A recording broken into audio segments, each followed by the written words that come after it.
તેલ આવી ગયું છે તો હિંગ નાખી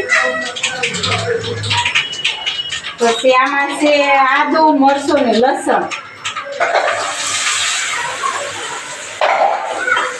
ધીમો ગેસ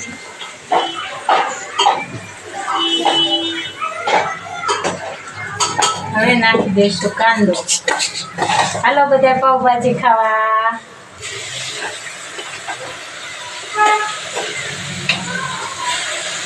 આપણે કટકી નહોતી કરી આ જારમાં પીસી નાખ્યો તો કાંદાને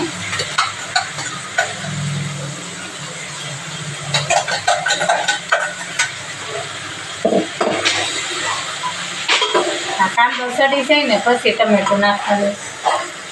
હવે શાકભાજી બાકી છે ને એ નાખી દઈએ અંદર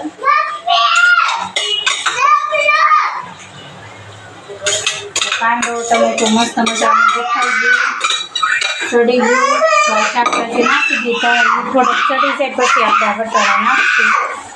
જો તેલ છૂટું પડી ગયું હતું